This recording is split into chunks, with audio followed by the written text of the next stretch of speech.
Vamos dar início ao estudo de revisão do 8º ano sobre eletricidade. Toda matéria é formada por átomos, mas eles também têm uma estrutura interna, que é o núcleo e a sua eletrosfera.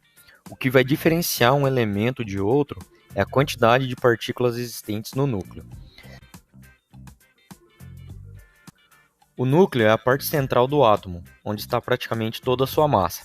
Ela é composta por prótons, que têm as cargas positivas, e nêutrons, que são eletricamente nêutrons. Os elétrons são as partículas dotadas de carga elétrica negativa. Por serem mais externos, eles têm maior mobilidade. Um átomo pode eventualmente ganhar ou perder elétrons. Os elétrons são menores que os prótons e que os nêutrons. Eles ficam na eletrosfera, que é o espaço ao redor do núcleo, onde se movimentam em torno dele.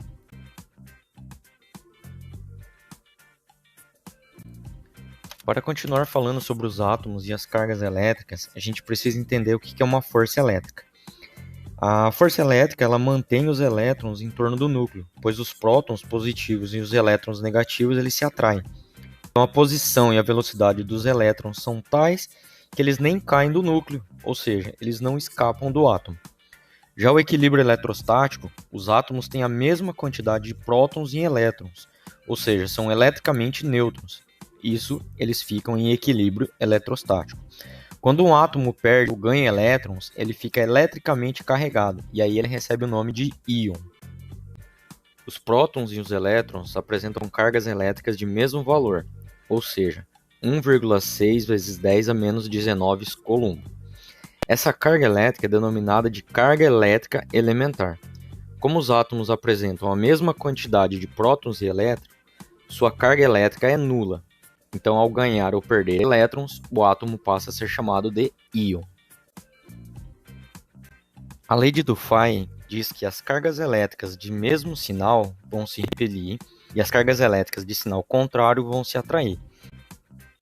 Para exemplificar, então, a lei de Dufay, assim como um corpo carregado negativamente é aquele que tem excesso de elétrons, um corpo carregado positivamente é aquele que tem falta de elétrons.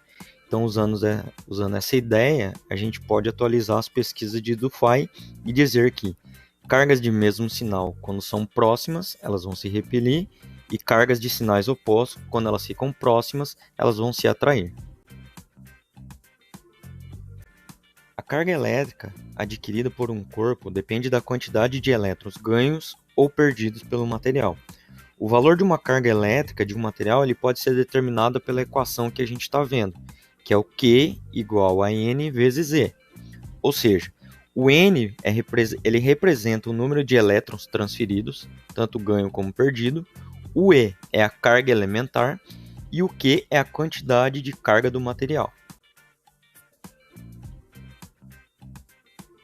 Então agora a gente vai fazer um cálculo da carga elétrica.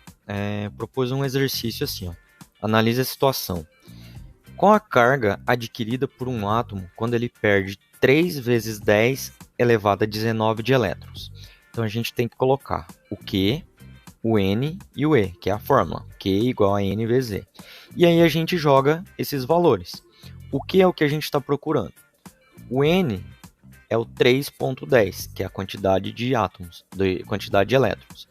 Já o E é a carga elementar, que é dada sempre por 1,6.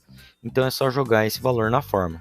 3 vezes 10 elevado a 19 vezes 3 vezes 10 a 19, que ele vai dar 4,8 coulombs. Então essa é a quantidade de carga elétrica.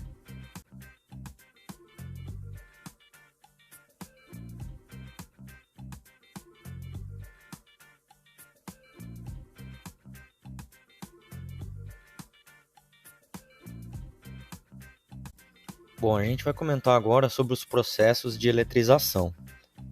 Em um átomo, os elétrons são as cargas mais facilmente removíveis. Assim, quando um corpo se encontra carregado, dizemos que este apresenta elétrons em excesso ou em falta. A eletrização de um corpo ela pode ocorrer de 3 maneiras: pelo atrito, pelo contato e pela indução. A gente vai falar de cada um deles e dar alguns exemplos. Um dos processos de eletrização é o atrito. Por exemplo, após o atrito de dois corpos, um vai se tornar carregado positivamente e o outro vai se tornar carregado negativamente, como a gente está vendo no exemplo. Já o contato, quando acontece de dois ou mais corpos eletrizados, todos se tornam carregados com o mesmo tipo de carga ou eles se tornam neutros, igual a gente também está vendo no exemplo. Já o último processo é a indução, ou seja, ao aproximar um corpo eletrizado de um corpo neutro, os elétrons desse corpo neutro se movimentam devido à atração ou à repulsão em relação ao corpo indutor, produzindo uma separação de cargas, conforme a gente está vendo ali no exemplo. Para o estudo de circuitos elétricos, é preciso entender o que são os materiais condutores e os materiais isolantes. Os materiais condutores, ou chamados de condutores elétricos, são aqueles materiais que permitem facilmente a passagem de corrente elétrica. Por exemplo, a gente tem aqui o metal. Já os isolantes elétricos são materiais que não permitem facilmente a passagem de corrente elétrica. Por exemplo, a madeira.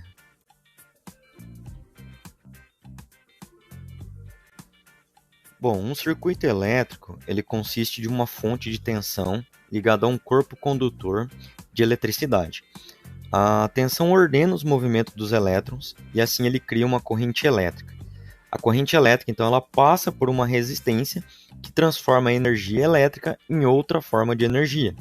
Então a gente vai ver aqui todos os conceitos que envolvem um circuito elétrico. O circuito elétrico ele é formado então pela tensão, pela corrente elétrica e pela resistência elétrica. A tensão, representada pela letra U, faz com que as cargas elétricas, tanto elétrons como íons, se movimentam ordenadamente por um fio condutor. E a sua unidade no sistema internacional é o volt.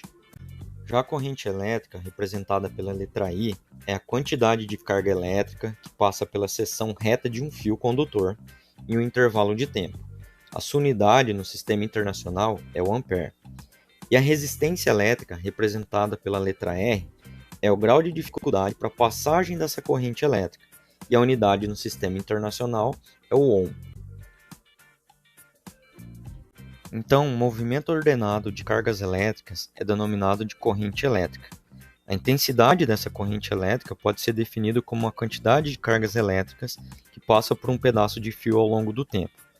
Para a gente calcular, a gente tem que entender que a intensidade da corrente elétrica, representada pela letra I, ela é medida em ampere e ela tem que ser dividida pela quantidade de carga elétrica, que é representada pela letra Q e medida em coulomb, e passando por uma parte de um fio no intervalo de tempo.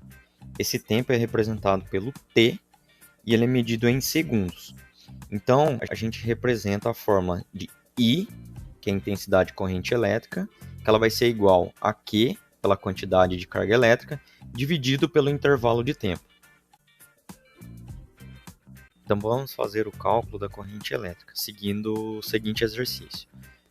Por um fio metálico, vai passar uma carga elétrica de 600 coulomb, no intervalo de 120 segundos. Aí vem a pergunta, qual a intensidade da corrente elétrica em ampere? Então, nós temos que colocar a fórmula I igual a Q dividido pelo T, colocar todos os valores que a gente tem. Então, I é o que a gente está procurando, que é a intensidade, o Q é 600 coulomb e o T é 120 segundos. Então, I é igual a 600 dividido por 120, que vai dar 5 ampere. Para que exista uma corrente elétrica, é necessário um meio material por onde os elétrons possam se movimentar ordenadamente. Mesmo os materiais condutores oferecem um grau de dificuldade para essa passagem da corrente elétrica. Esse grau de dificuldade é chamado de resistência elétrica. A resistência elétrica ela pode ser calculada então pela razão entre a tensão elétrica, que é o U, e a intensidade de corrente elétrica, que é o I, ou seja, ela vai ficar a resistência elétrica é igual a tensão dividido pela intensidade da corrente elétrica. Então agora mais um exercício para calcular a lei de Ohm ou o cálculo da resistência. Um ferro de passar roupa ele está ligado a uma tensão de 220 volts. Pelo circuito vai passar uma corrente de 10 ampere. Aí a pergunta, qual o valor da resistência elétrica do ferro?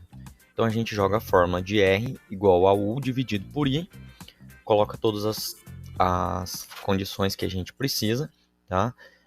O que a gente está procurando é a resistência, então nós não temos. Nós temos a tensão, que ela é dada a 220 volts, e nós temos a intensidade, que é dada em 10 amperes. Colocando ela na fórmula, 220 dividindo por 10, a gente tem 22 ohm, ou seja, o valor da resistência elétrica desse ferro é 20. Quando uma corrente elétrica passa por um fio, podemos observar alguns efeitos. Esses efeitos podem ser o efeito térmico, ou também chamado de efeito Joule, o efeito luminoso e o efeito magnético. O efeito térmico, o efeito Joule, é o aquecimento que a passagem da corrente elétrica provoca em um condutor. É a base do funcionamento, por exemplo, dos aparelhos de ferro, chuveiro e aquecedor, igual a gente está vendo na imagem. O segundo é o efeito luminoso, que é a emissão da luz provocada pela passagem da corrente elétrica. Aí a gente tem o exemplo das lâmpadas, também visto ali no nosso quadro. E o último é o efeito magnético, que é a criação de um campo magnético por meio da passagem de uma corrente elétrica.